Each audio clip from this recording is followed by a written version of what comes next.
Hey guys, tonight we slip into the silken shadows of the Ottoman Empire, a world where opulence and fear shared the same bed. You're in a palace where marble floors are cool beneath your bare feet. Incense curls in the air, and every glance from the wrong person could seal your fate. The walls are hung with woven stories, some of splendor, some of cruelty, so intimate, you'll feel it under your skin. Here the most private acts were bound with politics, religion, and ruthless power plays. You probably won't survive this. So before you get comfortable, take a moment to like the video and subscribe, but only if you genuinely enjoy what I do here. And let me know where you're watching from and what time it is for you right now. Now dim the lights, maybe turn on a fan for that soft background hum, and let's ease into tonight's journey together. You move deeper past shadow-draped corridors and into the harem's heart. The air feels warmer here, thick with the perfume of roses and ambergris, a sweetness that clings to your skin. The eunuchs stand in silent ranks, dressed in embroidered caftans, their eyes always scanning, always assessing. They are the keepers of the empire's most guarded secret, not its gold or armies, but its women. Hundreds of them, from the farthest edges of the known world, chosen for beauty, wit, or a talent so rare it might amuse the sultan for an evening. You hear the shuffle of soft slippers over marble as a concubine passes. Her eyes don't meet yours. They can't. In the harem, a single glance can be misread as defiance, and defiance is punished without hesitation. Somewhere beyond the next set of gilded doors, the sultan reclines, the most powerful man in the empire, a figure both adored and feared. His will is absolute, and his desires are law. They say the harem was a place of luxury, but the truth is far more complex. It was a gilded cage where the bars were made of silk and the locks were invisible. Each woman here is in a constant game of survival, where seduction can be a weapon, and intimacy is as dangerous as a blade. The most terrifying practices you'll witness tonight weren't whispered in the marketplace or recorded in the scribe's neat hand. They were lived in silence between the shadows and the candlelight. In the dim glow of the oil lamps, you see how hierarchy shapes every movement. At the top is the Valide Sultan, the Sultan's mother, the most formidable woman in the empire. Her influence can end careers, exile rivals, and even decide who lives or dies.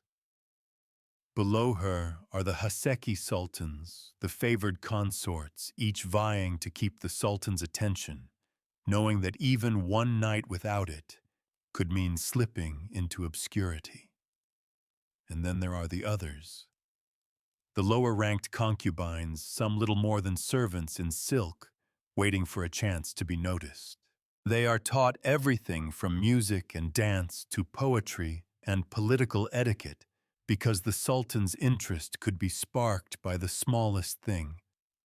But there's a darker truth: failure to please doesn't just mean losing favor. It can mean expulsion from the palace or something far worse, the details of which are never spoken aloud. The eunuchs loyal to the Valide Sultan ensure the rules are followed. They are both protectors and jailers, moving silently through the halls. Their presence is constant, even in the most intimate moments, a reminder that nothing here belongs entirely to you, not your time, not your body, not even your thoughts. As you're led through the harem's inner court, you glimpse the sultan's private chambers. Beyond those jeweled doors, countless tales have unfolded of passion turned to cruelty, of whispered promises that dissolved into exile. For some, entering those chambers is the height of ambition. For others, it's the first step toward a slow, beautiful kind of destruction. There's a story the concubines tell in hushed voices about a girl brought from Circassia. She was barely 16 when she caught the Sultan's eye. For a few weeks, she was draped in emeralds, her laughter echoing through the marble halls. But then she made a mistake, spoke out of turn in the presence of the Valid Sultan. Within a day, she was gone.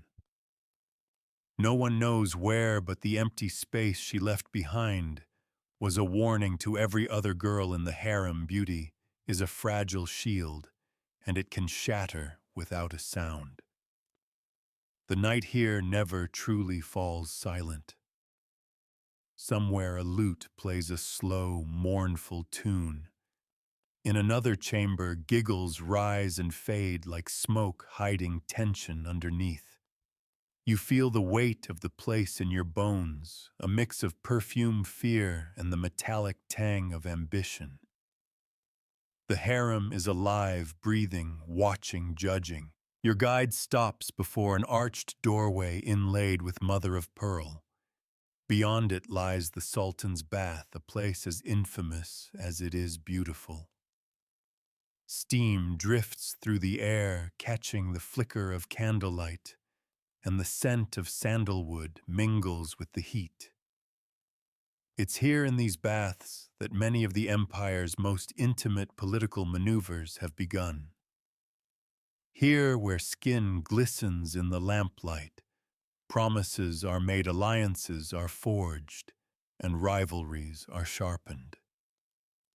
You realize something unsettling in the Ottoman Empire. Seduction was never just about pleasure. It was about power, and power in this world was worth any price. From somewhere deep in the palace, a gong sounds a low, resonant note that vibrates through the marble under your feet. Tonight the Sultan has summoned new faces to his court. The air in the harem shifts. Whispers pass like currents through the women gathered in the outer hall. For some, this is the moment they've been trained for since childhood. For others, it's the moment they've feared all along. You're about to see why. The air seems to thicken as you follow the subtle current of movement toward the audience chamber. Bare feet whisper over the mosaic tiles, each step measured, each glance carefully averted. The women who have been summoned tonight move with the grace of dancers, though you can feel the tension vibrating beneath their silken layers. This is not just a meeting with the Sultan, it's an audition for survival. You notice how every woman has been adorned to perfection. Jewels catch the lamplight at every turn, sapphires nestled in dark hair, rubies pressed against delicate throats, gold filigree curling like vines around wrists and ankles.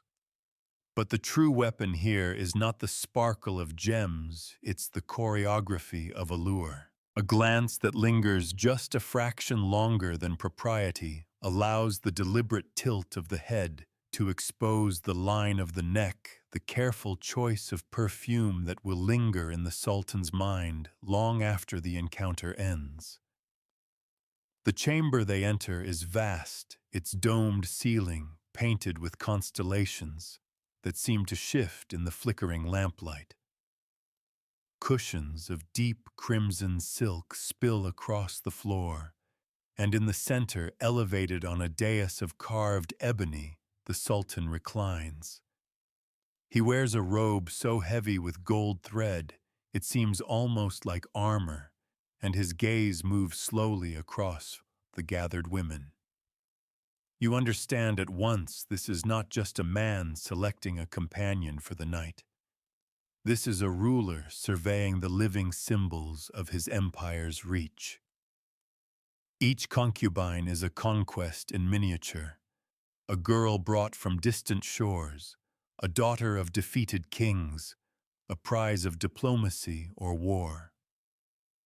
Here desire is woven with politics, until the two are indistinguishable. The first woman steps forward when her name is called. Her voice, soft yet steady, carries through the hall as she recites a verse of Persian poetry. The Sultan's eyes narrow, not in disapproval, but in interest. He motions her closer. The other women watch without moving their expressions, frozen into polite masks. No one dares to show jealousy. Such emotions, though universal, are too dangerous to reveal here. A eunuch stands just behind the Sultan, his face unreadable.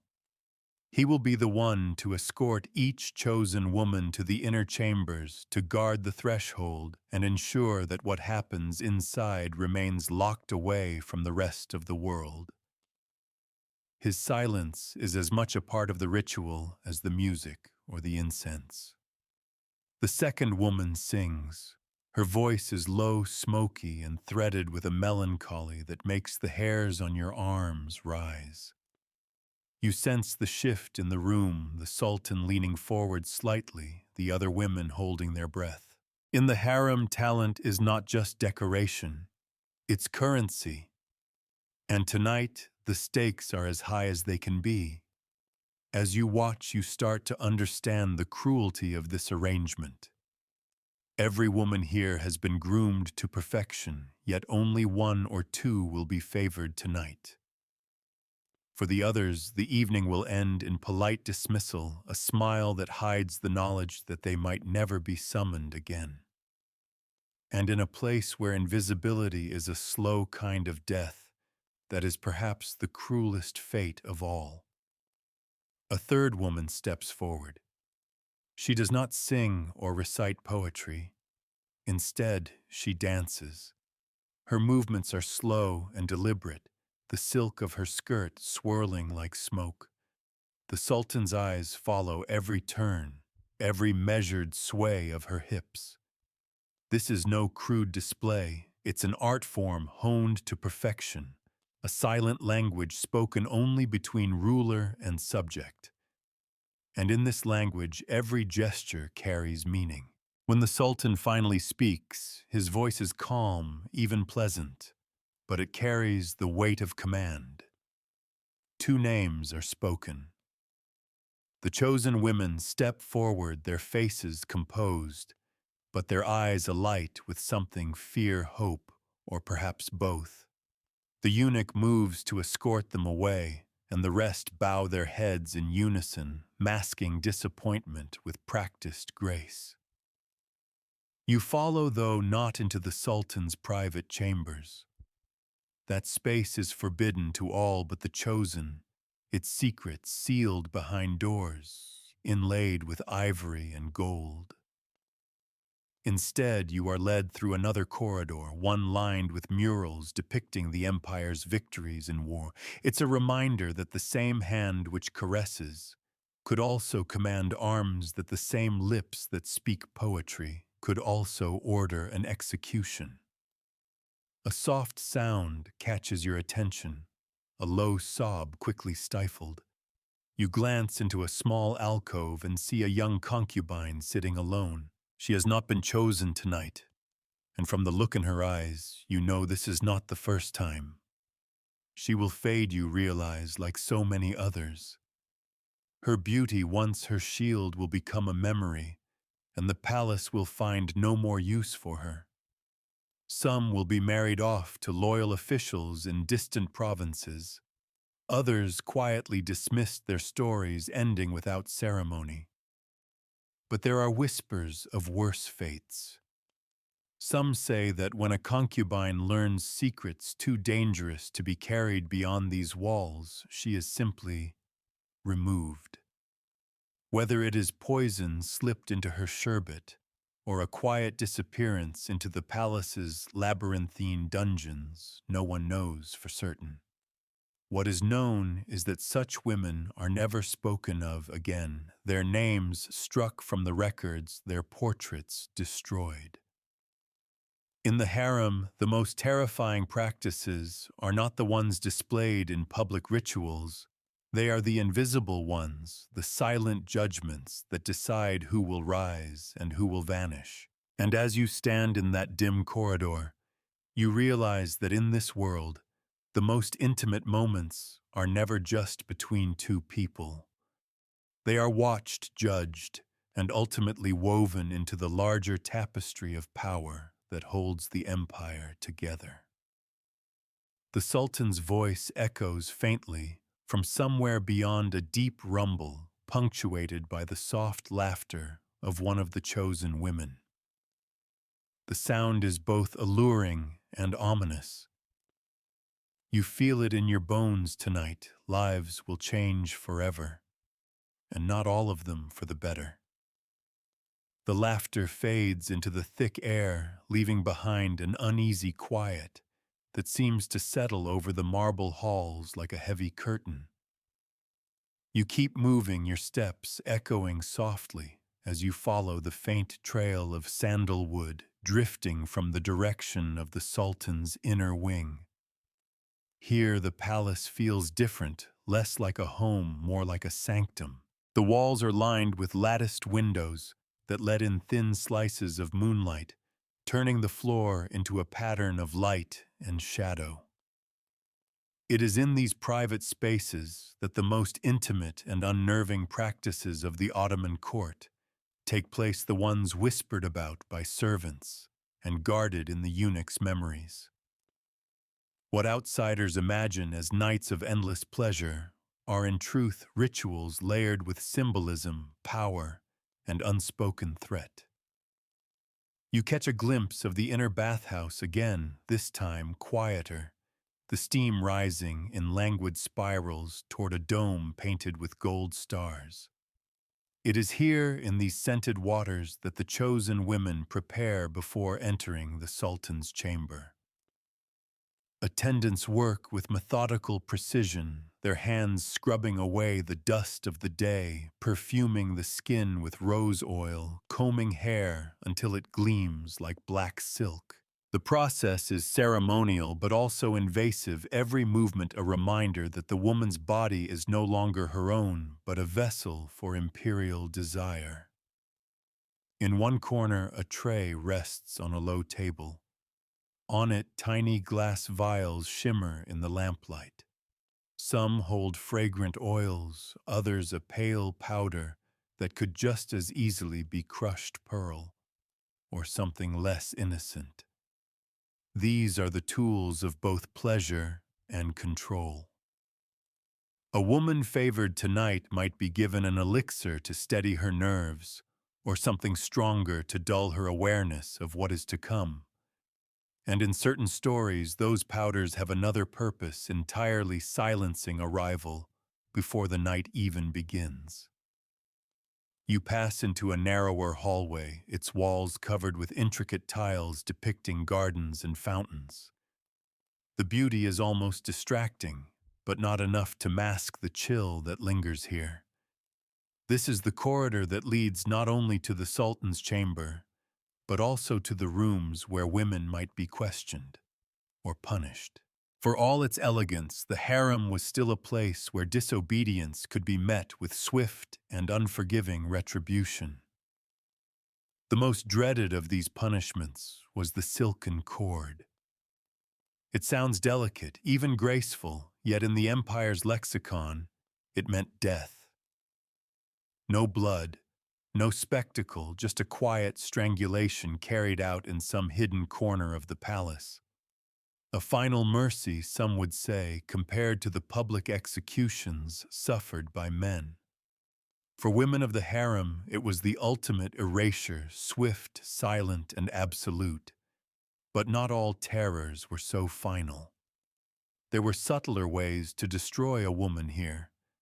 A rival could spread rumors of illness, casting doubt on her ability to bear children. Another might poison her perfumes, causing a rash, or worse, anything, to tarnish the flawless image she had worked so hard to cultivate. Every smile in the harem could hide a knife, every shared meal a calculated risk. Through a carved archway, you glimpse the antechamber to the Sultan's private quarters. A handful of eunuchs stand at attention, their faces set in unreadable masks. They are the gatekeepers here, and their loyalty is to the Sultan above all else. Even the most powerful concubine knows better than to cross them. Their word can close a door forever, or open one just long enough for a rival to slip through. Beyond that arch lies the halvet, the private room, where the Sultan receives his chosen companions.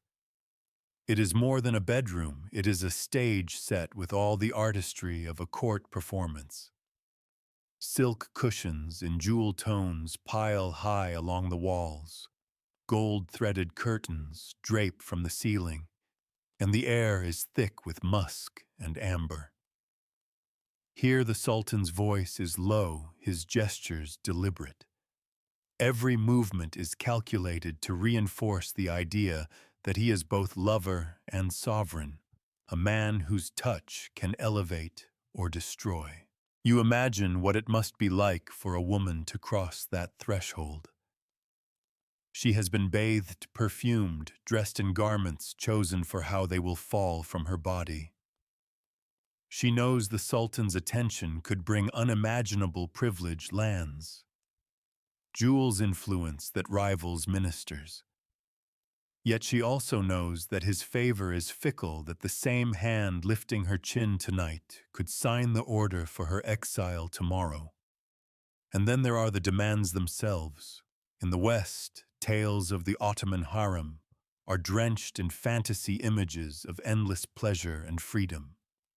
The truth is far more rigid. There are traditions to follow, roles to perform, and certain acts considered tests of loyalty as much as of desire. Some are harmless enough, like reciting a poem or serving a drink in a particular way. Others are designed to humiliate, to remind the woman of her place beneath the Sultan's will. Not all women endure these nights willingly, but refusal is not an option. The harem is a web from which there is no easy escape, and even the illusion of choice can be dangerous to believe in. For the Sultan, control is as intoxicating as beauty. And for the women, survival depends on balancing compliance with the careful preservation of self, a delicate dance performed under the constant gaze of watchful eyes. You feel the palace around you shift again, as if holding its breath. Somewhere within those jeweled walls, the first of the chosen women steps into the halvet. The curtains will fall behind her, the outside world will dissolve into murmured words and candlelight, and whatever happens, there will remain sealed in the silence of the palace. But you, standing just beyond, know that this silence is not empty. It is heavy, dangerous, and full of truths too costly to speak aloud.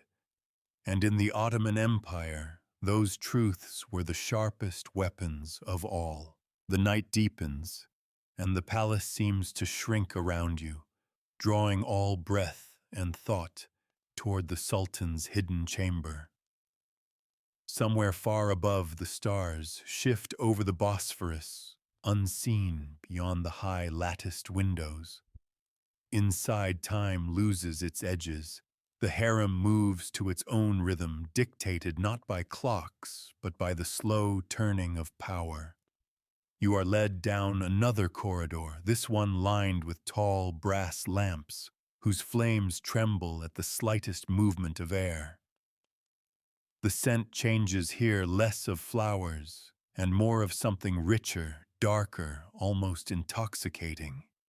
This is attar, the oil distilled from roses in such concentration that a single drop can fill a room for hours.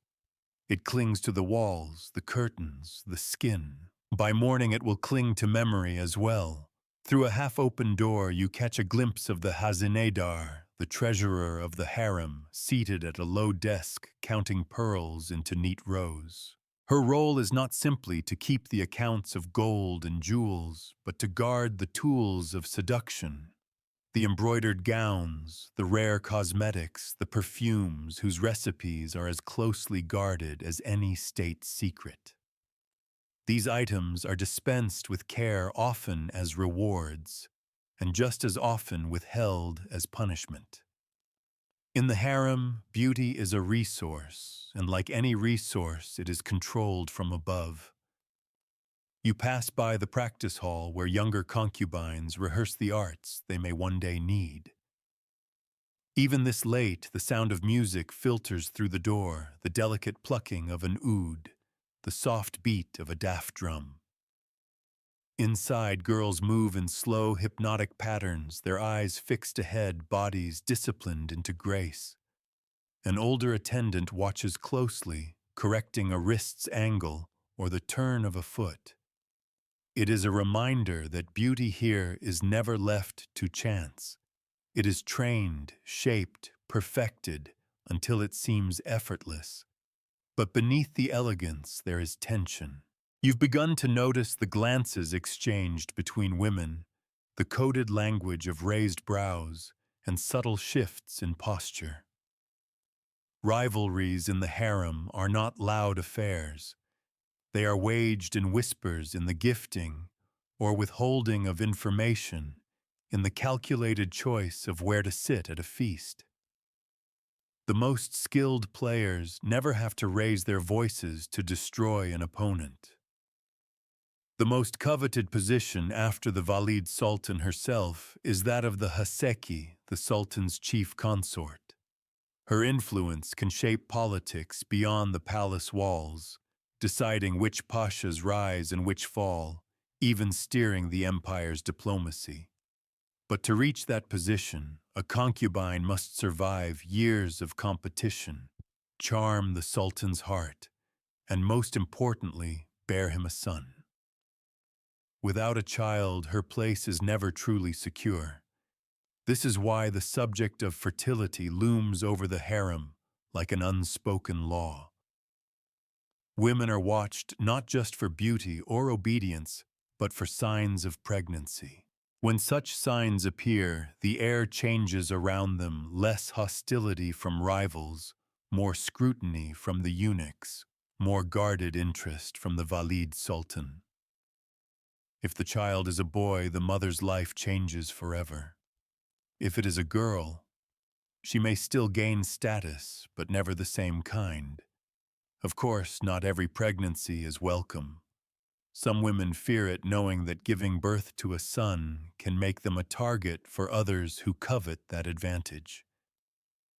There are stories never confirmed of herbs slipped into teas of tonics brewed from bitter roots of midwives, whose loyalties lie with the wrong mistress.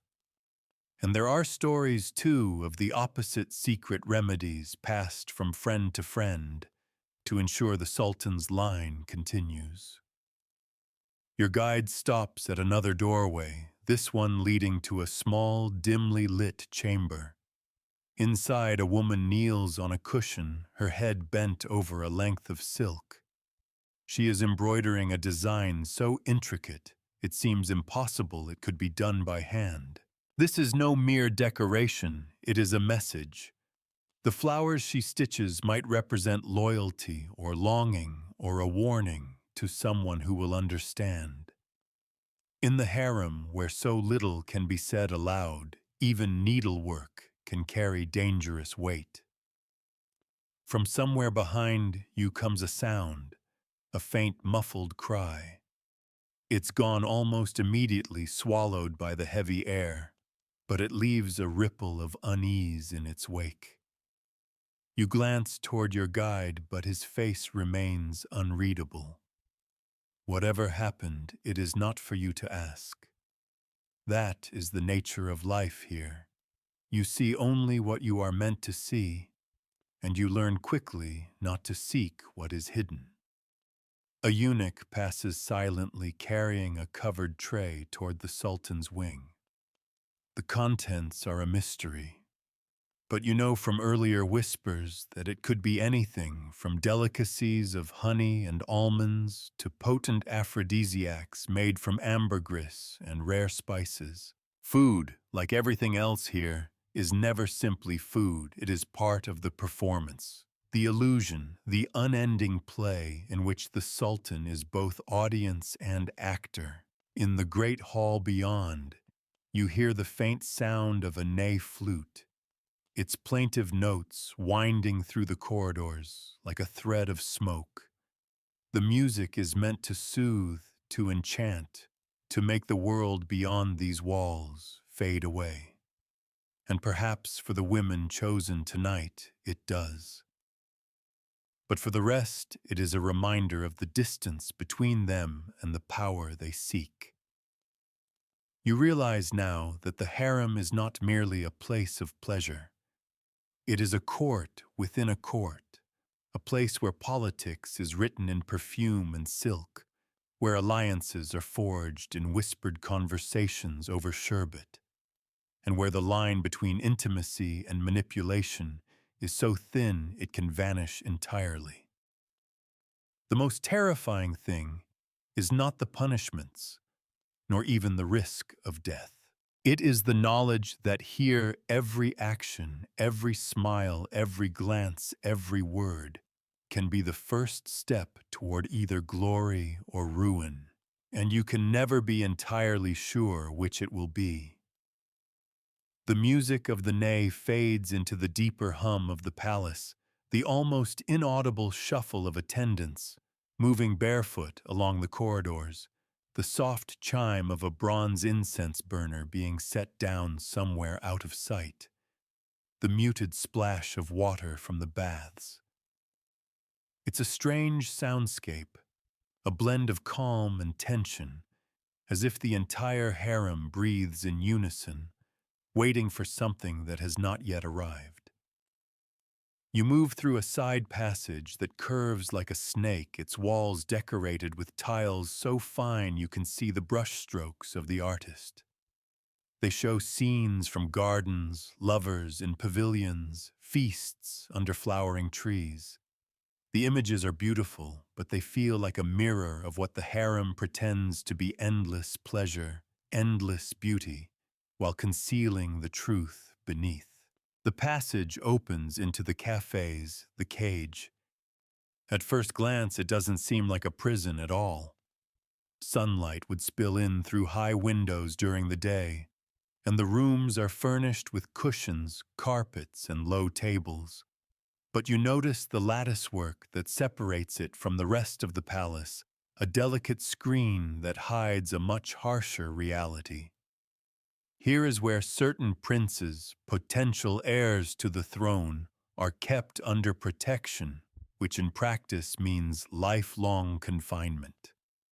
It is a cruel parallel. The harem's women who live in their own kind of gilded cage, and sometimes their fate is tied to the politics of this one.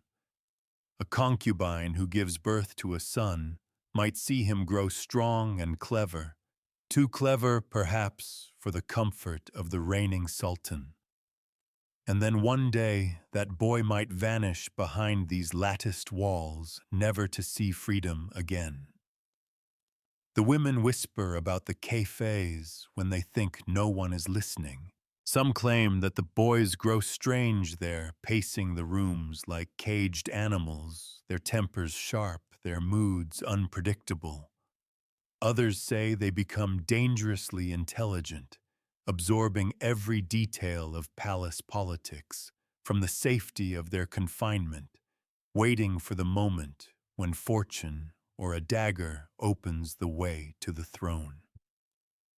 You turn from the cafes and are led back into the women's wing. Tonight's chosen companions have not yet returned, but the air feels different. A kind of slow-burning curiosity moves through the concubines. Every woman here wants to know what happened, how the Sultan received them, whether his favor has shifted. This knowledge can alter the delicate balance of alliances overnight. At a long table in a corner of the common hall, several women sit together, their voices low. They are sharing something from a silver dish, candied rose petals perhaps, or fruit soaked in syrup. To the casual eye, it is simply a late-night indulgence, but you can sense the undercurrent in their words. One leans closer to another, whispering something that makes her companion's eyes flick toward a rival across the room. Information is traded here as readily as sweets, and it is just as tempting. A young girl enters, perhaps no more than 14. She is newly arrived, her eyes wide as she takes in the chamber. Her steps are unsure, her hands clasped together, as if she's not certain where to put them. Two older concubines exchange glances. One rises, gliding toward her with a smile that is just a little too polished. She will take the girl under her wing, but not out of kindness. In the harem, a protégé is also a pawn, someone to be guided, shaped, and eventually used. Your guide moves on, leading you into a storage room where the harem's costumes are kept. Here, color and fabric spill from every shelf, caftans embroidered with gold veils edged in pearls, robes in shades of deep sapphire and emerald. Each garment has its place, and each is chosen with care for the role it plays in the nightly theater of the court. In the corner, a narrow cabinet stands closed, its lock polished from frequent use. Inside are the most intimate tools of the harem, the cosmetics made from crushed gemstones, the perfumes infused with rare resins, the hair oils that give every strand a dark liquid shine. These are luxuries few outside the palace will ever touch, but they come with their own kind of bondage. A woman's beauty here is maintained by the palace, and so it belongs to the palace. You hear the sound of footsteps behind you and turn to see a Kislar Aga, the chief black eunuch, entering the room. His presence is a reminder that nothing in the harem is truly private. He holds in his memory the stories of decades, the rise and fall of countless women, the schemes of the Valid Sultan, the secrets whispered too loudly in the baths. If anyone knows the most intimate and dangerous truths of this place, it is him. He pauses for a moment, studying you with eyes that seem to weigh more than your appearance. Then, without a word, he moves on, leaving a faint trace of clove-scented oil in the air. You realize that even a moment's attention from someone like him can change a woman's life. Whether for better or worse depends entirely on what he chooses to remember. Back in the common hall, the younger concubines have begun their evening recitations. One by one, they step forward to practice poetry, music, or court etiquette, their voices trembling only slightly. They are learning not just to please the Sultan, but to navigate the web of eyes always upon them.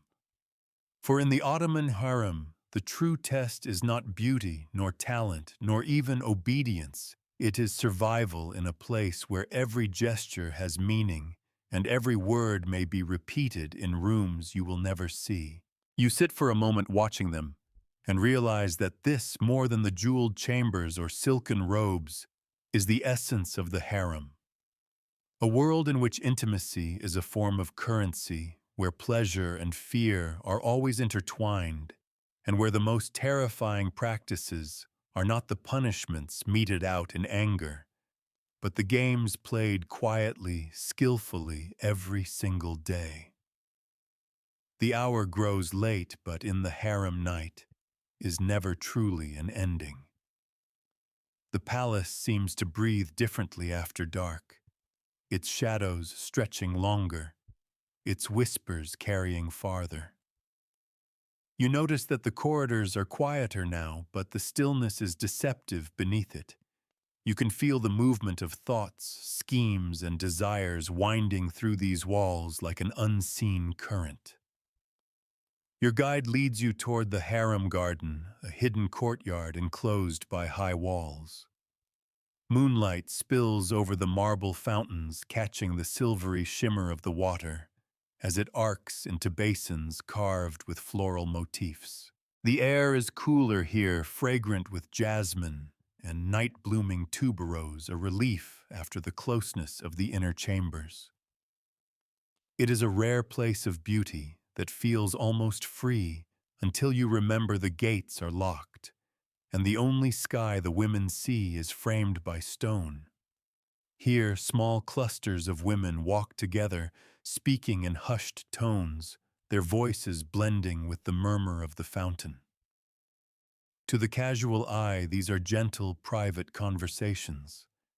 But you can see how some lean closer, how one woman rests her hand lightly on another's arm, how laughter comes too quickly or lingers too long.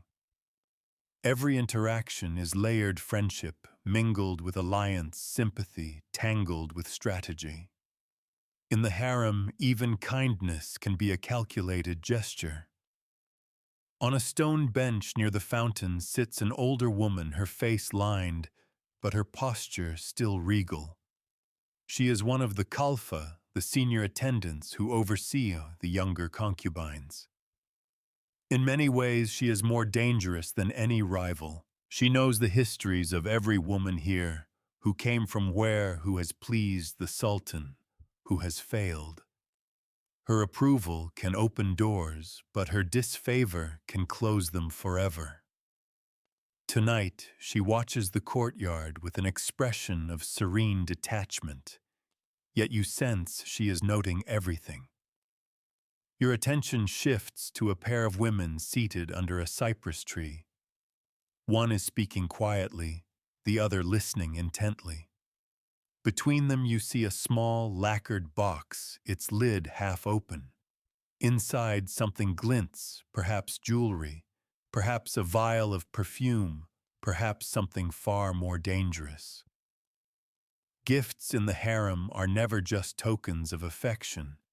They can be bribes, pledges of loyalty, or silent threats.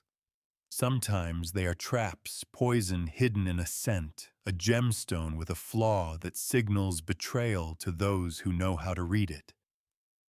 The sound of the ezan, the call to prayer, drifts faintly from a distant minaret beyond the palace walls. The women pause in their conversations, bowing their heads for a moment of silent reverence. Religion threads through life here like gold in brocade, both genuine faith and a tool of authority. The Sultan is not only ruler, but also protector of the faith, and the harem is expected to reflect the empire's moral face to the outside world, even when its inner workings are anything but pure.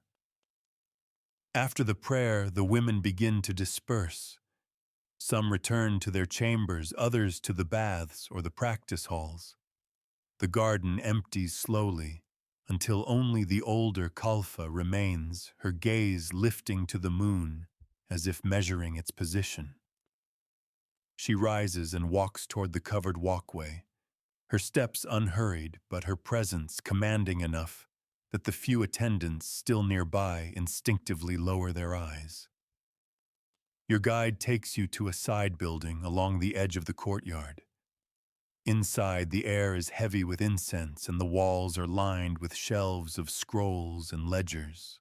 This is the record room, where the harem's daily life is documented.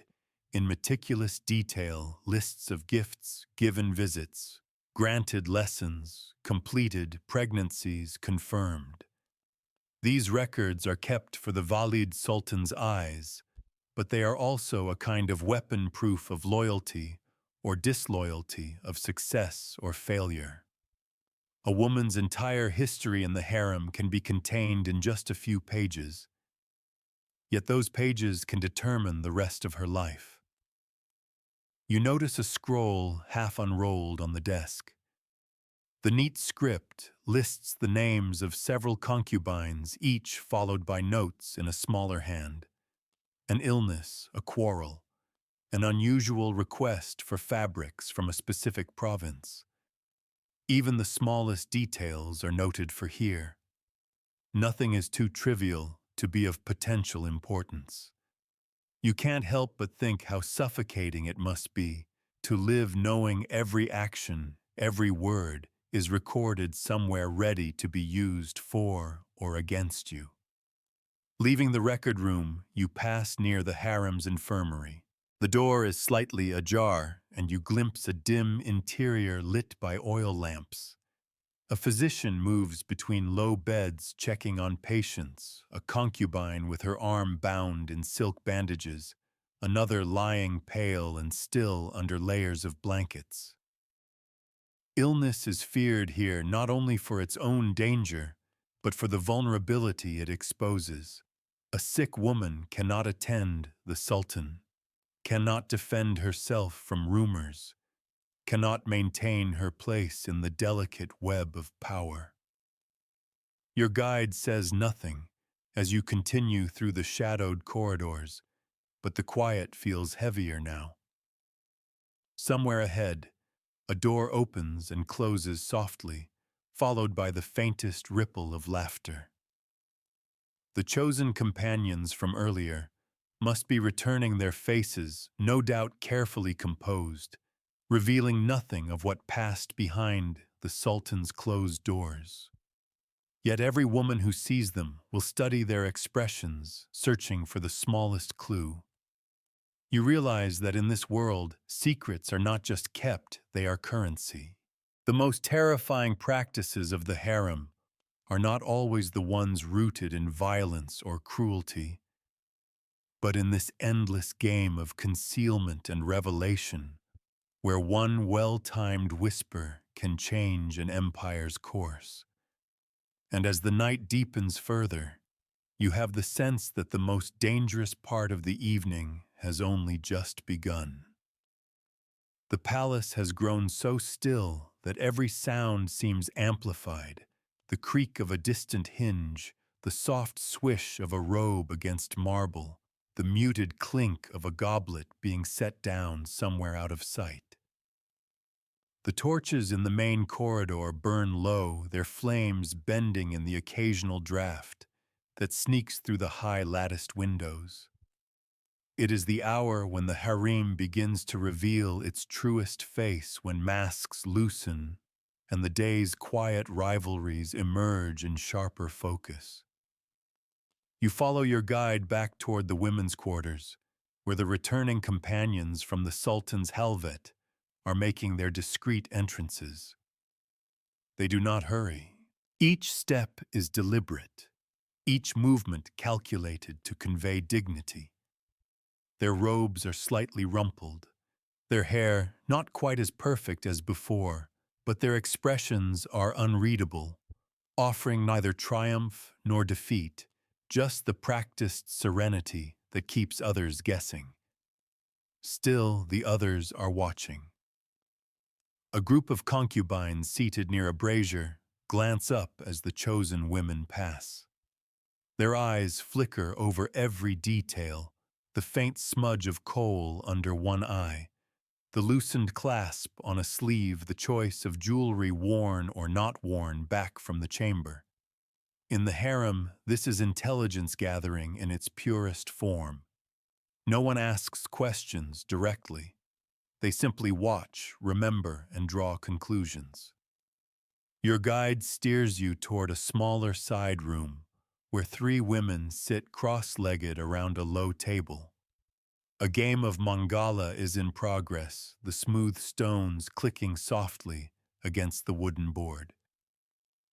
At first, it seems like an innocent pastime to pass the hours before dawn, but the conversation winding between the moves tells a different story.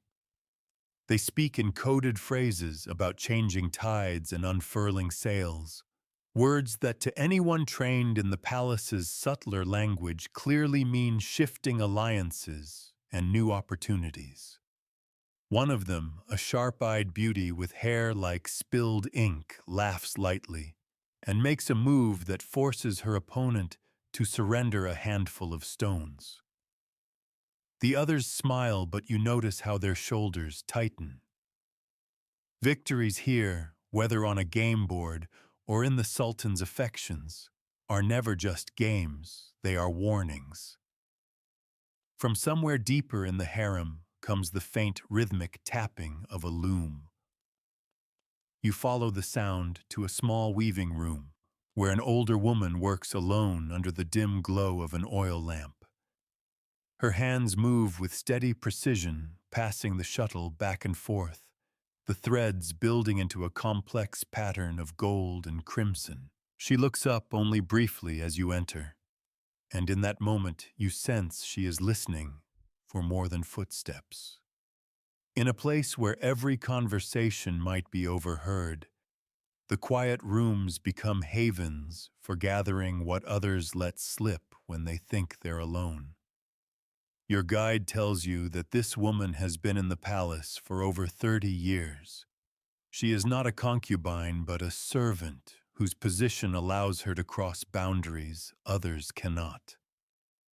That freedom makes her valuable to many and dangerous to trust. Over decades, she has likely heard every kind of confession, every whispered fear, every reckless promise. If she chose to speak, she could destroy more than one reputation, but she never does. In the harem, silence is often worth more than gold. As you return to the main hall, the atmosphere has shifted. The chosen women have been absorbed into the flow of the harem again, but their presence lingers like a scent in the air. A few concubines slip away in pairs or trios heading to private alcoves for conversations, too sensitive to have in public. Others remain in the open, chatting lightly about music or fabrics, while their eyes keep scanning the room.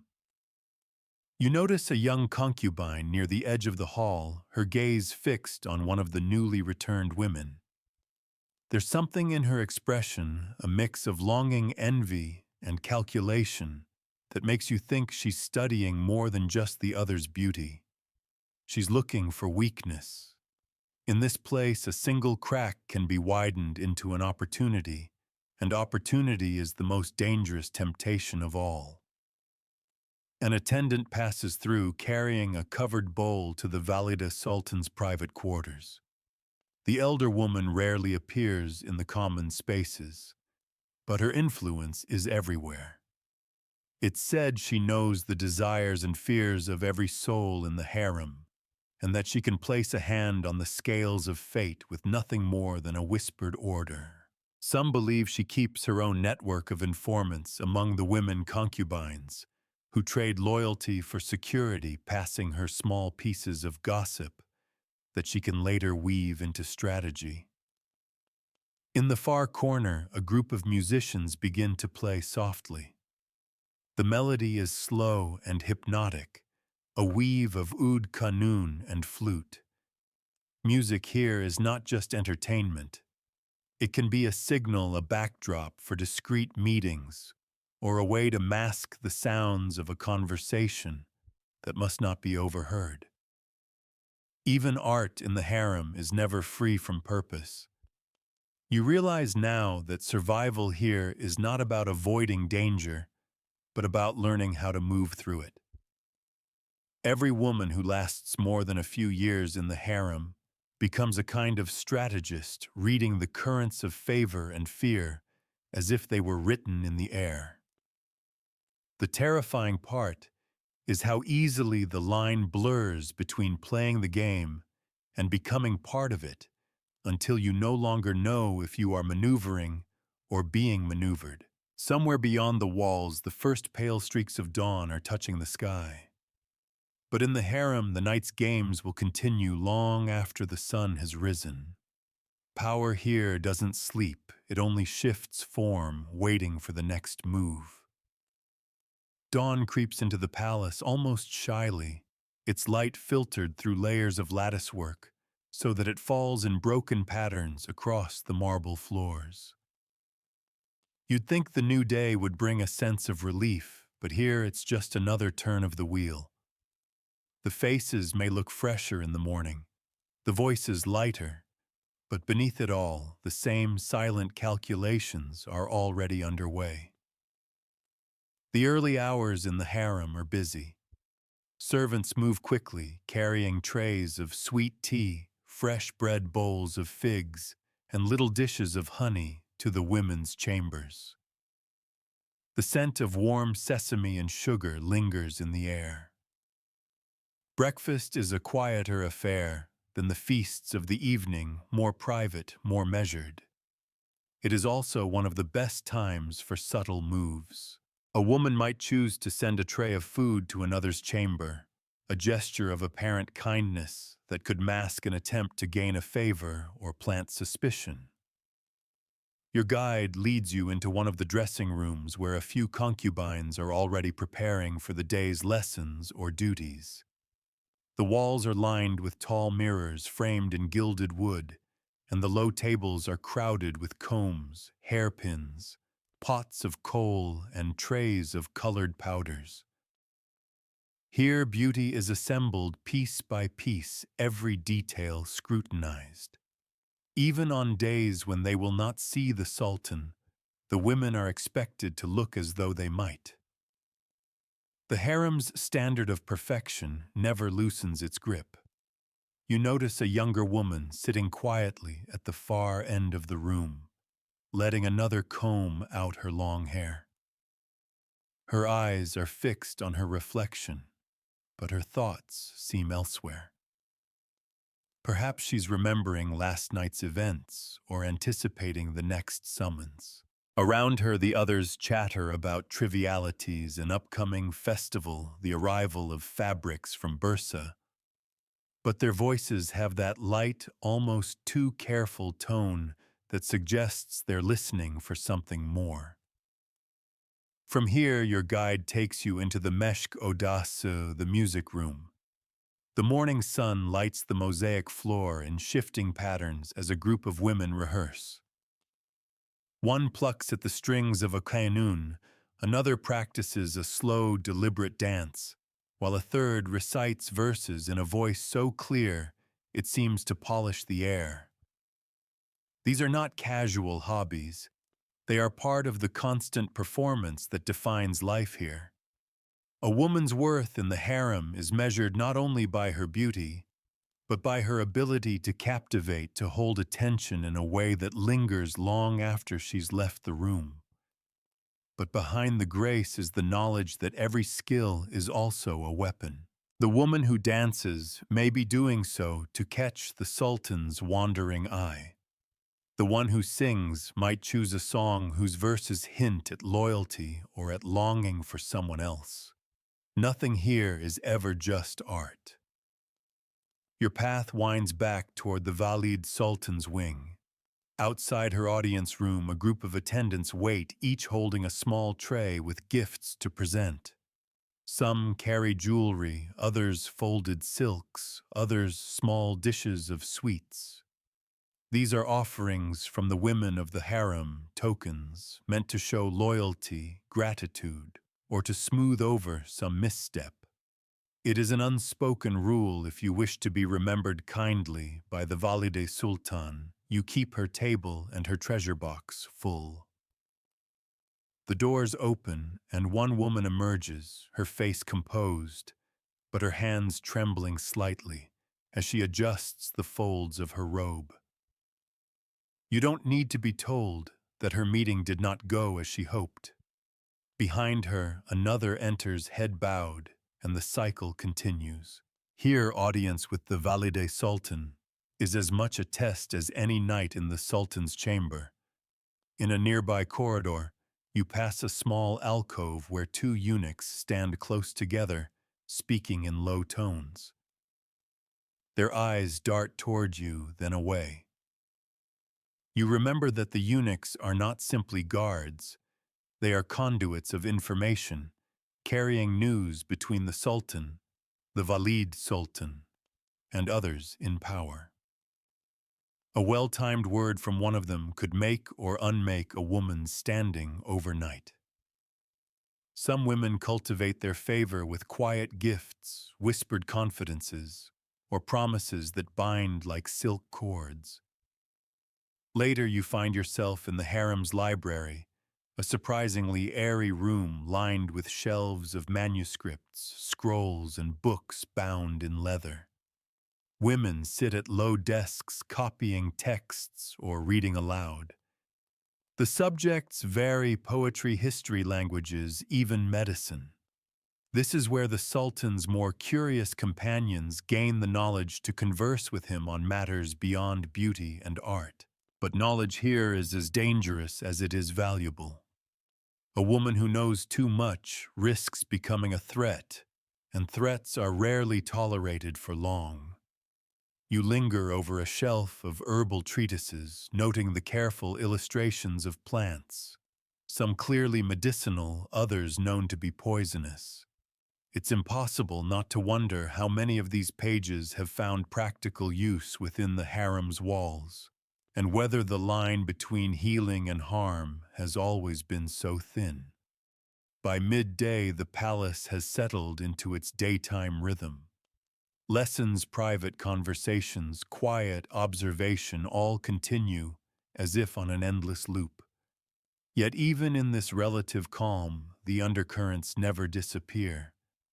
The harem is a place where power is always in motion, shifting with each gesture, each rumor, each whispered word behind a closed door. And as you stand in the sunlit hall, surrounded by beauty so precise, it feels unreal. You realize that the most terrifying part is how easily you could forget the danger beneath it until it comes for you.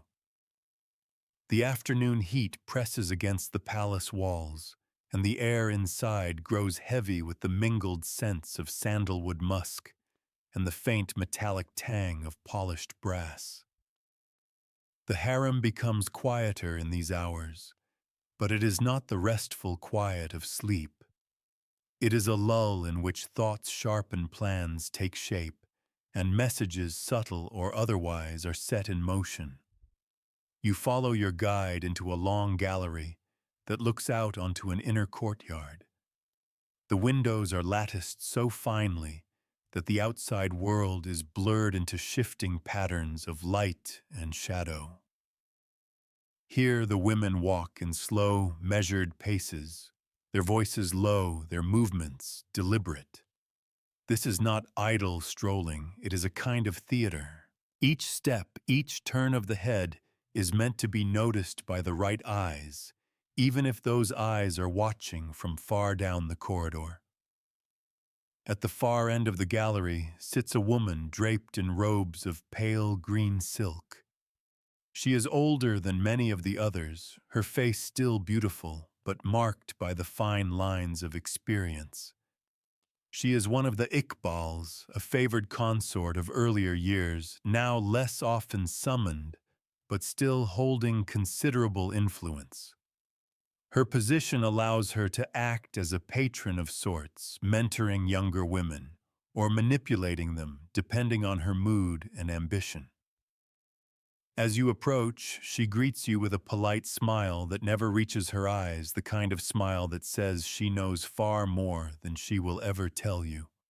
In the courtyard below, a group of younger concubines are practicing a slow, intricate dance.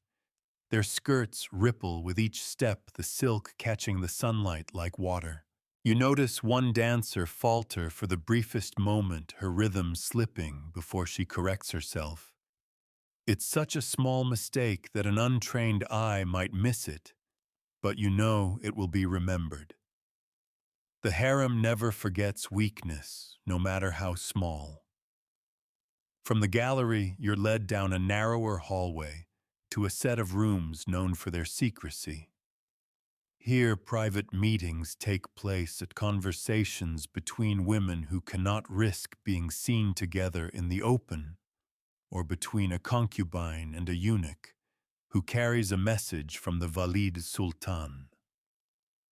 The rooms are sparsely furnished, their walls thick enough to muffle voices. It's here that the real bargaining happens, promises traded for information, alliances sealed with shared confidences, betrayals planned with the calm precision of a chess move. In one of these rooms, you see two women sitting close together over a board of backgammon. To a casual observer, it is nothing more than a friendly game. But their words, soft and careful, speak of something else entirely. A shift in the Sultan's mood, a rumor about an upcoming audience, a piece of advice about which colors to wear in the coming week. Information here is always transactional, even when it's dressed in the language of friendship. Back in the main hall, a servant hurries past, carrying a tray with a small sealed envelope. The seal bears the insignia of the Valid Sultan, and you watch as it disappears into one of the more secluded chambers. A message like that could mean anything, a summons, a warning, an order. Whatever it is, it will ripple through the harem before the day is done, its contents guessed at and gossiped over in every corner. In the harem's baths, the atmosphere is different. Steam curls from the marble basins, and the sound of water trickling into pools is almost hypnotic. Women lounge on heated stone platforms, their voices echoing softly off the tiles. The baths are one of the few places where rank is less rigidly enforced here. Even a lower-ranked concubine might find herself sitting beside someone of much higher status. But this closeness is as much a danger as it is a relief. Words slip more easily in the warmth, and it is here that secrets are often overheard by ears that were never meant to hear them. A story circulates in whispers about a woman who once learned too much in these baths. She overheard a conversation about the Sultan's next political move and repeated it to someone she trusted. By morning, she had vanished from the harem. Some say she was sent to a distant province as a wife to a loyal official. Others believe she met the fate of the silken cord. In the palace, uncertainty about someone's end is a weapon in itself. Fear thrives in the gaps between truth and rumor. Later, you find yourself in one of the small, high-ceilinged sewing rooms. Here, the women work on garments not only for themselves, but also for the Sultan and his family. The fabrics are impossibly fine velvets, brocades, silks, dyed in shades of crimson and indigo. Each stitch is perfect, each pattern symmetrical. But as with the embroidery you saw earlier, the patterns can carry hidden meanings, messages meant for those who know how to read them. In this way, even the act of sewing can become a form of communication in the harem's private language. By the time the sun begins to sink, the pace inside the harem picks up again. Servants carry in platters of food for the evening meal, roasted meats, rice scented with saffron bowls of sweetened nuts. The women gather in small groups to eat, laughing softly, their words weaving a tapestry of politeness over the quiet tension that never truly fades. Somewhere in the palace, the Sultan is deciding who will be summoned tonight. And as that choice is made, 100 silent dramas unfold, ambitions rising, fears tightening their grip, alliances shifting in ways so subtle they might only be visible to those who have lived here long enough to see the patterns. You realize that in the Ottoman harem, the day is just the prelude. The real stories always begin when night falls. Night slides back into the palace with the softness of silk. But in the harem, its arrival is anything but gentle. Lamps are lit one by one, their flames trembling in the evening draught, and the smell of burning oud wood seeps into every corridor. Somewhere in the depths of the palace, a drum beats slowly, 3 steady pulses that carry through the marble halls. The signal is unmistakable. The Sultan has made his choice. The air changes instantly. Conversations pause, eyes flick toward the main corridor. Breaths are drawn in silence. For some women, this moment holds the possibility of transformation. For others, it is the tightening of a noose. The chosen name is not called aloud. It is carried quietly by a eunuch, whispered into the ear of the woman whose night it will be. Tonight, you see it happen. A tall, graceful concubine with amber eyes is approached by the chief eunuch. He leans close, murmurs something, and her posture shifts, not quite pride, not quite fear, but some measured combination of both. She rises, hands smoothing the folds of her robe, and disappears down the corridor without a word. The other women watch, faces carefully arranged, but the flicker in their eyes betrays the mix of envy, curiosity, and calculation that always follows such a summons. Your guide leads you after her, stopping short of the halvet, the private chamber beyond which outsiders do not pass.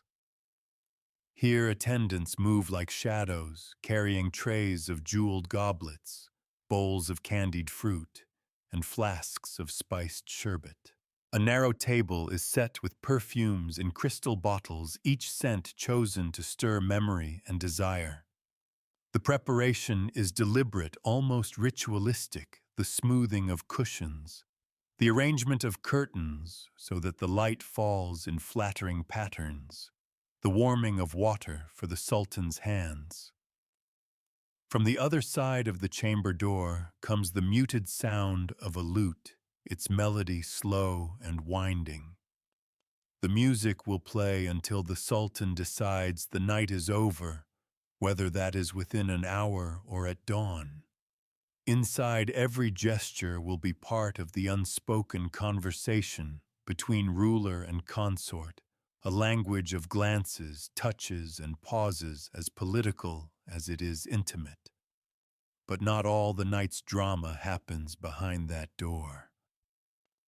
Back in the women's wing, the absence of the chosen one opens space for the others to maneuver. In a corner of the common hall, two women speak quietly, their heads bent close. They are planning something. It could be as small as arranging a shared lesson for the next day, or as dangerous as agreeing to feed a rumor into the right ears. Near the baths, another concubine stands before a mirror, adjusting her robe and hair.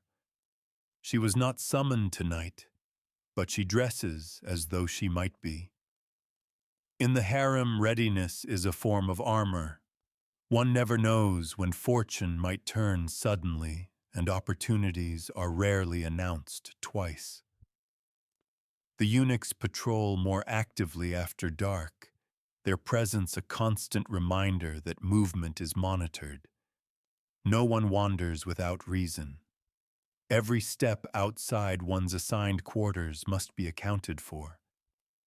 Yet within these restrictions, the women still find ways to meet, passing notes in folded cloth, speaking under cover of shared chores, slipping messages into the hands of trusted servants. There's a particular alcove at the far end of the library, where shadows pool even when the lamps are lit. Tonight, two women occupy it, seated close enough that their shoulders nearly touch. One speaks softly, her words shielded by the rustle of pages, as the other turns a book in her lap. They are exchanging information, perhaps about the Sultan's mood, or the Valide Sultan's movements, or a whisper from the outer palace.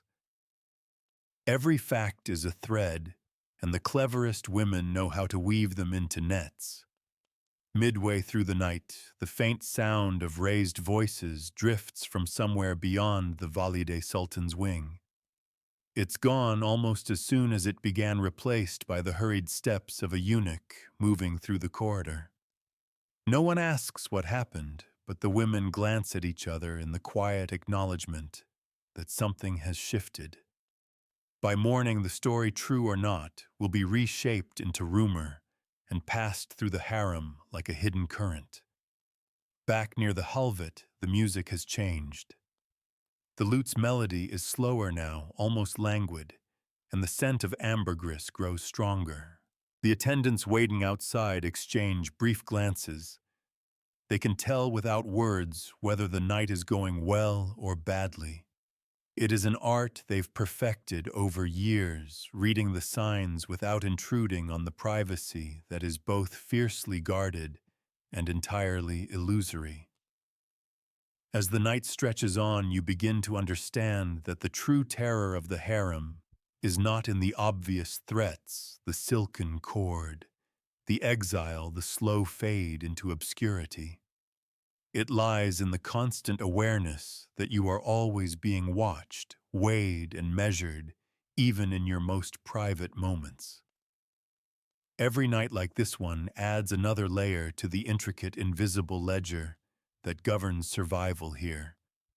And somewhere beyond these jeweled walls, the empire itself moves according to decisions made in rooms like this, rooms where power is traded in whispers and sealed with glances under the dim light of an oil lamp.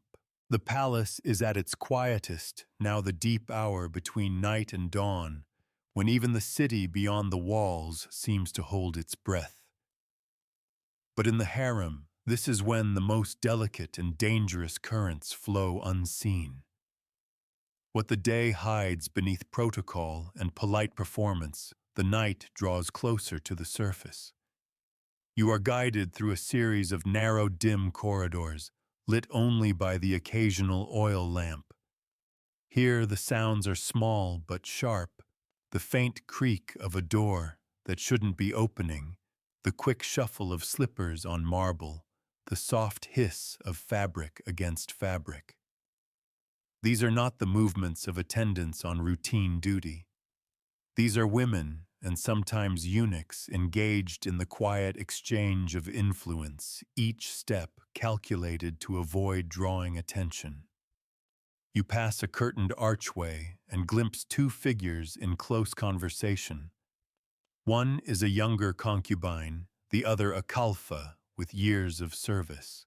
The older woman's voice is low but urgent, and she presses a small object into the younger's hand, a folded scrap of paper perhaps, or a wrapped parcel no larger than a coin.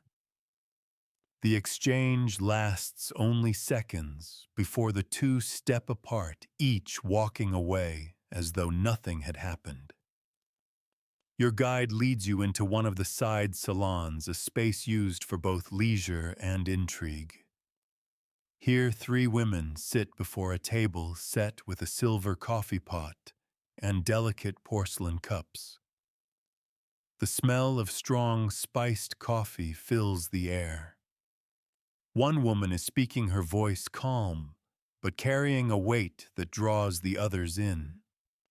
She's telling them of a rumor that the Sultan's attention is turning toward a particular concubine, and that the Valid Sultan may not approve. This is not idle gossip. It's the first ripple of what could become a storm. In the harem, a single shift in the Sultan's favor can rearrange the hierarchy overnight, toppling one woman while lifting another. In the corner, an attendant is busy with a small brazier, burning a mix of frankincense and herbs. The smoke curls upward, catching in the lamplight. You remember that scents here are rarely just for pleasure. They can carry meanings or serve as subtle warnings, or even mask the presence of something less benign. The Kislar Aga enters briefly, his presence filling the room without a word. He surveys the women, exchanges a few murmured instructions with one of the eunuchs, and leaves. His movements are deliberate, his attention precise. In this moment you realize that he is more than a guardian. He is the silent archivist of the harem's living history, holding secrets that could destroy lives if spoken aloud. Your path takes you next to the outer terrace, an enclosed space that overlooks an inner courtyard lit by a single large lantern. A handful of women stand here speaking in tones so soft, the words are barely audible. Their faces are half-shadowed, their hands hidden in the folds of their robes. This is the sort of meeting that ends as soon as anyone approaches the sort whose meaning lies as much in the fact of it as in whatever is said.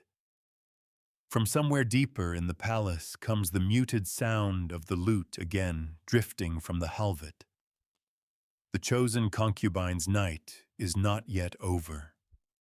What is happening behind those curtains will be shaped into whispers by morning, but the truth will remain sealed within those walls. And yet, even sealed truths have power. They can be imagined, exaggerated, twisted into tools that change the course of alliances. Back inside, you pass the harem's infirmary.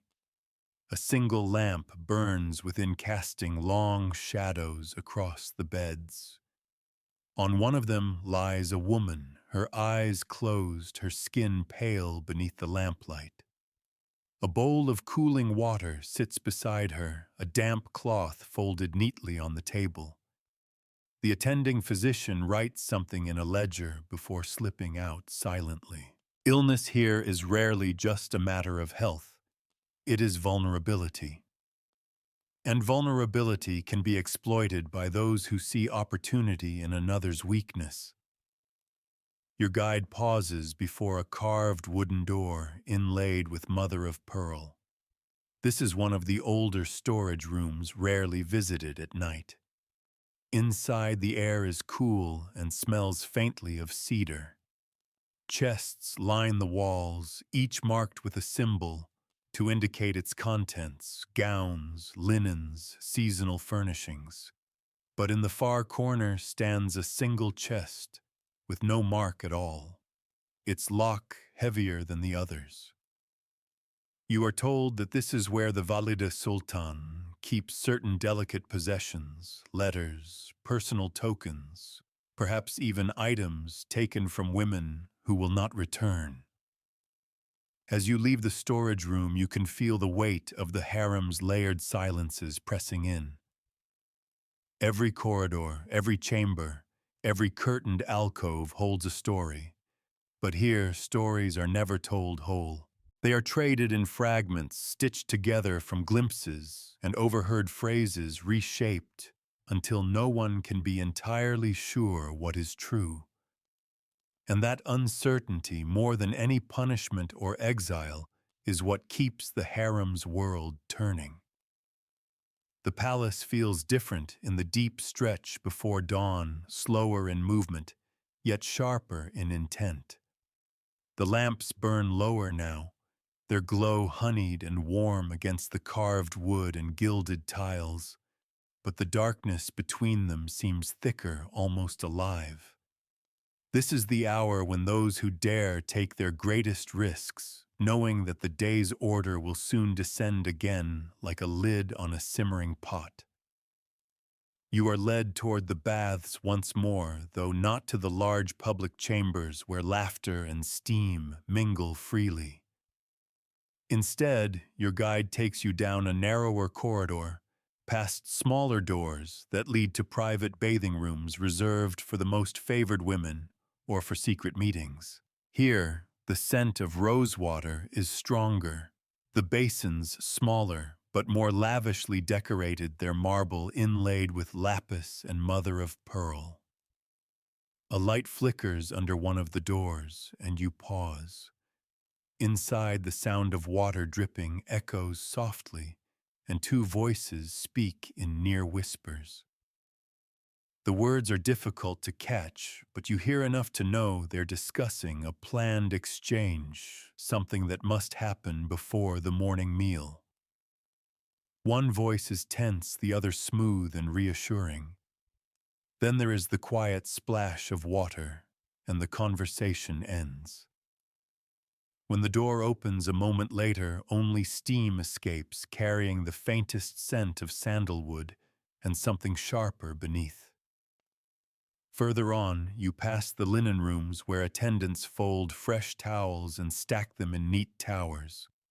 A single eunuch stands watch here, his eyes narrowing slightly as you pass. Even in such an ordinary space, the tension is present, because within these rooms, items can be hidden or slipped between folds, notes, tokens, even powders and oils, whose effects might change the course of an evening.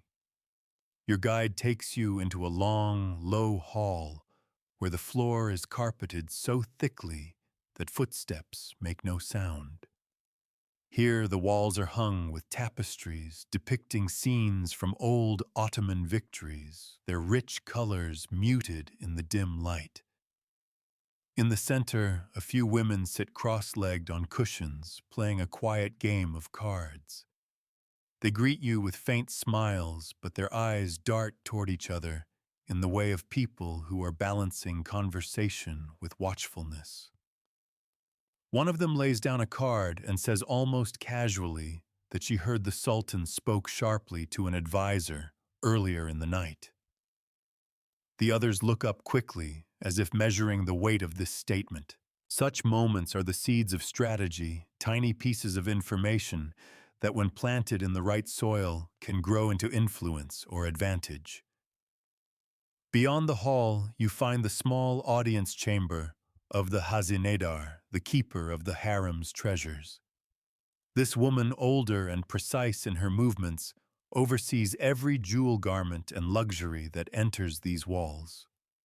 Her power is quiet but formidable. She can grant or deny access to the materials a woman needs to present herself perfectly. And in this place, perfection is survival. Tonight she is bent over a ledger, a single candle lighting her work. You notice the neat columns of figures, but also the occasional symbol scrawled in the margins, marks you suspect have meanings beyond accounting. Returning toward the main hall, you pass a window set high in the wall. Through the latticework, you see the faintest paling of the sky over the city. Dawn is still a little way off, but the night's web of quiet maneuverings is already tightening. Soon the women will retreat into the public roles that keep their true intentions hidden, and the palace will return to its ordered elegance. But before that happens, the harem has one last movement to play. Your guide brings you to a corner of the garden, now shadowed and silvered by the moon. Two women stand beneath a cypress tree, their voices low but urgent. The older of the two is pressing a small object into the younger*s hand, a ring, its gem catching the moonlight for the briefest instant before disappearing into the folds of a robe. No words follow. The women simply turn and walk away in opposite directions. It strikes you then that these exchanges, these brief silent transactions, are the true currency of the harem. Jewels, favors, information, trust, all are traded quietly often, without witnesses, and their value lies not in what they are, but in what they can make happen. And as you step back into the shadowed corridor, you realize the most dangerous thing in this place isn't what happens in the Sultan's chamber at night. It's what happens in the corners, the alcoves, the whispered spaces between. The first threads of dawn are beginning to stretch across the sky, but in the harem, the night's currents have not yet stilled. This is the in-between time when those who have won favor move quietly to secure it, and those who have lost scramble to disguise the loss before defeat is noticed. The corridors are still dim, the oil lamps burning low, and the air feels heavy with all that has been said and done in the dark. You pass the long gallery again, now emptier than before. A few women linger by the latticed windows, pretending to admire the paling sky, while their eyes remain fixed on the movements in the courtyard below. Down there, a eunuch leads away a servant in haste, perhaps, to deliver a message to the outer palace, or perhaps to ensure that certain information is carried to the right ears before the day begins. Every step in these hours counts double, for what is done now can set the tone for the entire day ahead. In the central salon, you find a cluster of concubines gathered around a low table sipping coffee thick and dark enough to leave a film on the lips. They speak softly, the conversation threaded with names and fragments of last night's events. One woman listens more than she speaks, her expression neutral, but you can see the way her gaze moves from face to face, cataloging every word. She is the kind who survives not by being the loudest voice, but by knowing exactly when and to whom to repeat what she has heard. Nearby, a young woman emerges from her chamber, her robe loosely belted, her hair still unpinned. She glances toward the main corridor, then quickly back as if hoping no one noticed her, watching for the return of the chosen companion from the Halvet. But the women at the table do notice, and one smiles faintly into her cup. Nothing escapes the harem's collective eye for long. Your guide steers you toward a quieter wing, where the day's formal order has not yet reached. Here, a pair of women are seated on the floor with a small wooden box between them. They open it to reveal a collection of tiny bottles, oils, tinctures, powders, each carefully stoppered and labeled in fine script. They speak in quick, hushed tones about which scents the Sultan seemed to favor recently, which perfumes have been avoided, and which blend might best suit a planned appearance in the coming days. It is chemistry as courtcraft, the subtle art of influencing mood through fragrance. Further on, you pass a half-open door and glimpse a scribe bent over a scroll, his reed pen moving swiftly. The parchment is filled with tidy Ottoman script, punctuated by the occasional name underlined twice. Your guide leans closer and murmurs that these are the harem's private records reports for the Valid Sultan, detailing who visited whom, what gifts were exchanged, and any unusual behavior observed. It is a reminder that no moment here is truly private. Even the quietest corner can find its way into ink. Back in the main hall, the musicians have begun to play again, their melodies gentle, coaxing the harem into its daytime rhythm. A few women rise from their seats, moving gracefully toward the practice rooms where lessons will begin anew. But beneath the calm, you can feel the pulse of the night still lingering. The ones who gained favor will work to build on it. The ones who did not will redouble their efforts to be noticed. And then a ripple moves through the hall. A door opens at the far end, and the concubine chosen last night steps inside. She is dressed simply, her hair loose over her shoulders, her expression unreadable. The room does not fall silent, but its energy shifts, bending toward her, like the slow turn of a compass needle.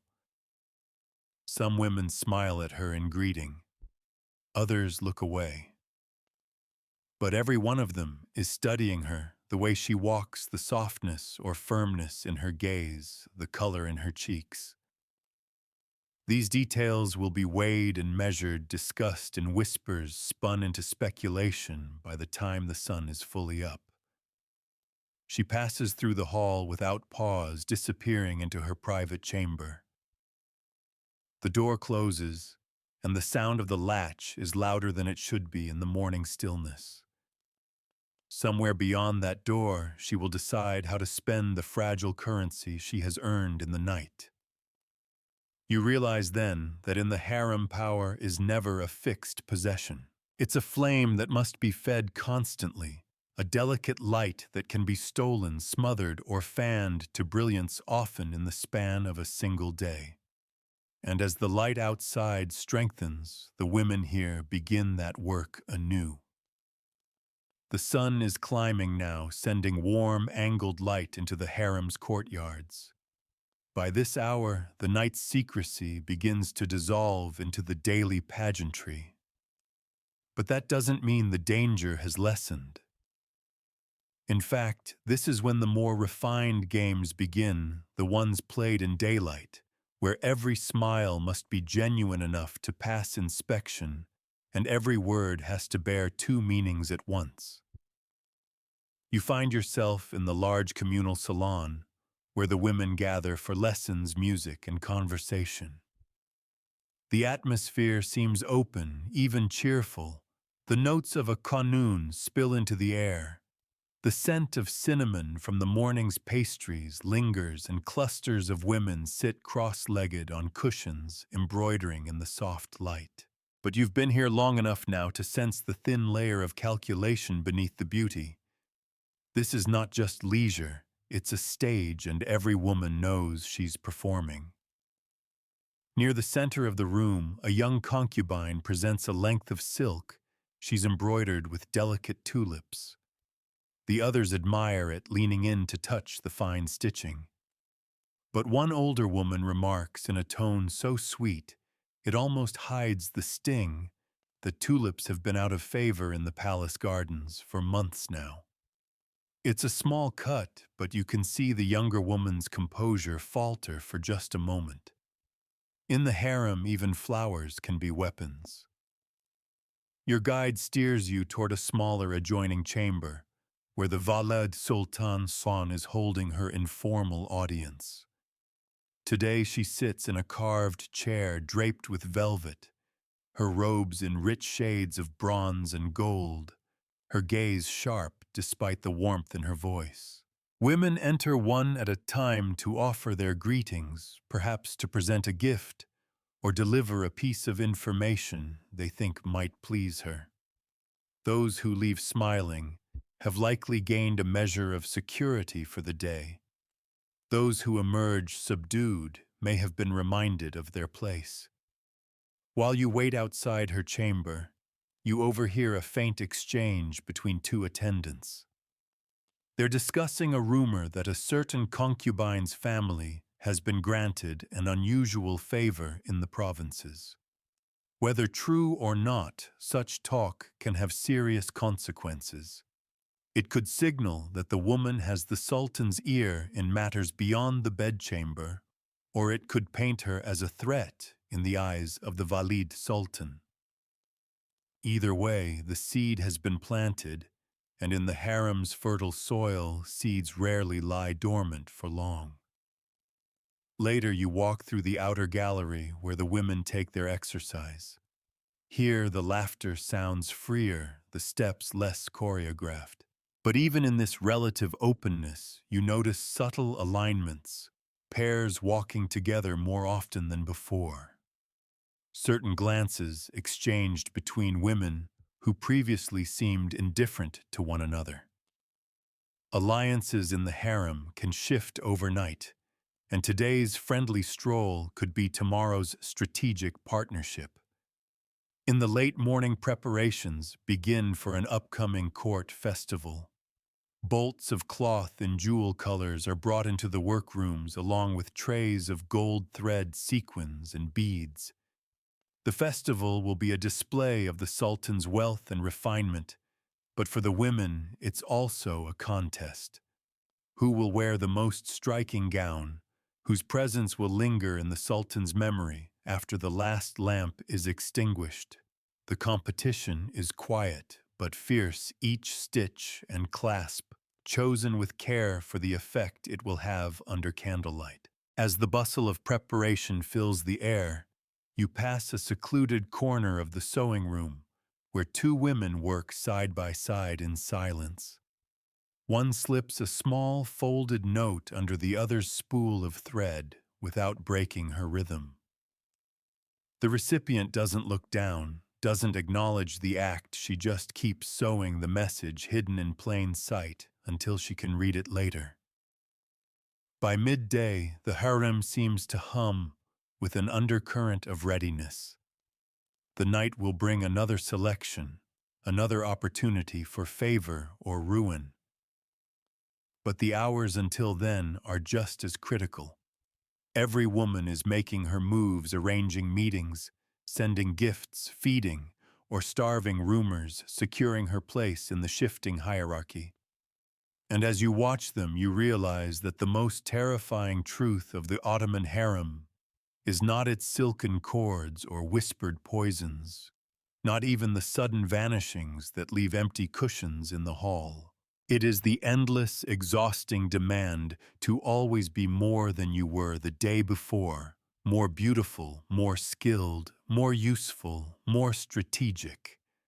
For here standing still is just another way to disappear.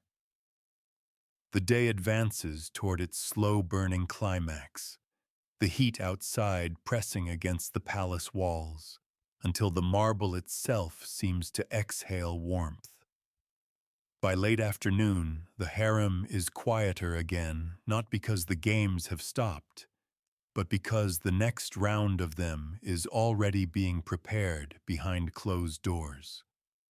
You can sense it in the way conversations grow shorter, glances sharper, and footsteps more deliberate. Everyone is waiting for the Sultan's choice tonight, and the waiting itself is its own battlefield. In the common hall, the musicians rehearse for the evening, their melodies lingering in the air, like threads waiting to be woven into the night's tapestry. The scent of simmering sherbet drifts from the kitchens, mingling with the sharp sweetness of freshly ground cardamom. These comforts are as calculated as the jeweled gowns they are meant to soothe, to lull, to remind the women that beauty here is both a privilege and a chain. You walk with your guide through the harem's outer corridors, where the evening light filters in through the lattice work in fractured patterns. Outside, the city is beginning to cool its calls to prayer, echoing faintly over the rooftops. Inside, preparations move like clockwork. The attendants ready the private baths, laying out fresh towels and perfumes. Eunuchs patrol the main corridors more visibly, now their steps purposeful, their eyes scanning for movements that do not belong. In one chamber, you see a small group of women gathered around a polished bronze mirror, helping one another adjust hair ornaments and fine veils. On the surface, it looks like camaraderie, but you've learned enough to see the truth. Every compliment is edged, every adjustment a chance to spot a flaw.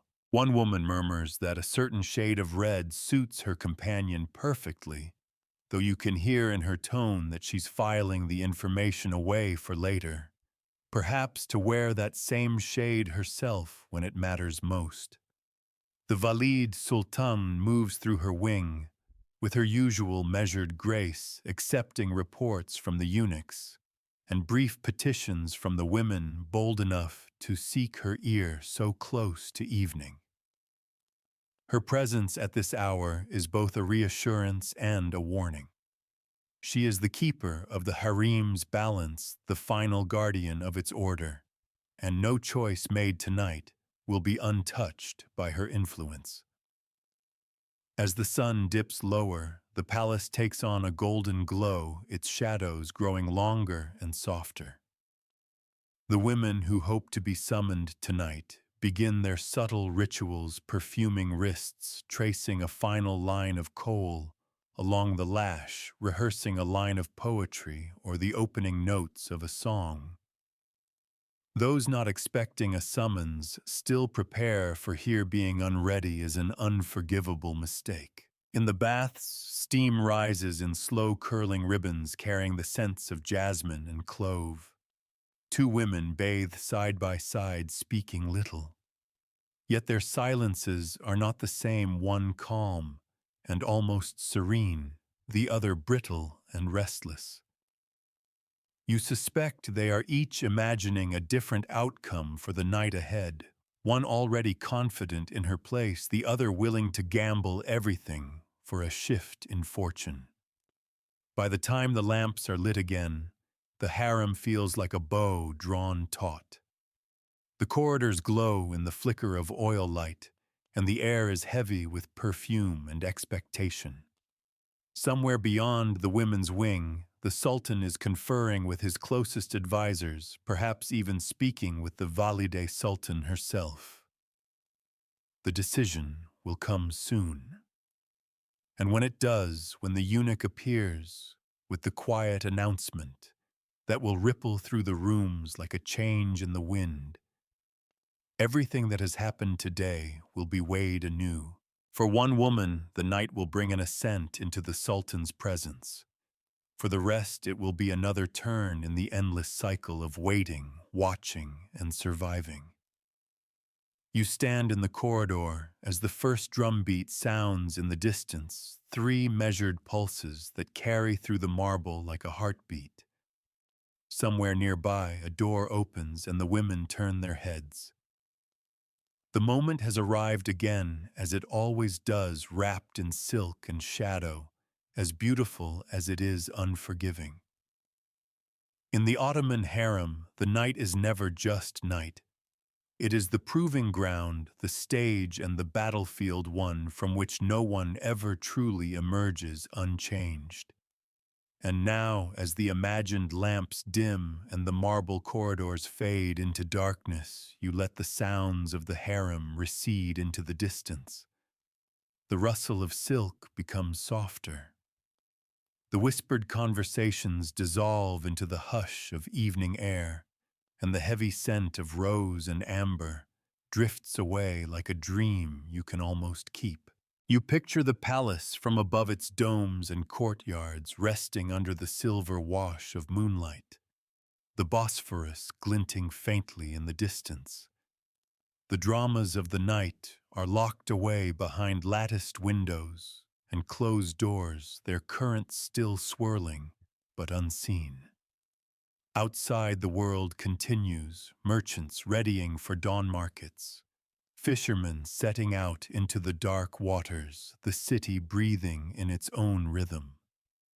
Here in the quiet, you no longer have to watch or measure each step. You are only an observer now, untangled from the silken webs that held every woman in their grip. The eunuchs vanish into their posts. The Valide Sultan retreats into her guarded rooms, and even the Sultan himself is just another figure moving through the halls of history. The harem, with all its beauty and danger, its whispered alliances and hidden cruelties, becomes a story fading into the soft edges of sleep. Its perfumes and marble, its music and shadows drift further from your mind, leaving only the echo of its truth that power in any place is never free, and beauty is never without cost.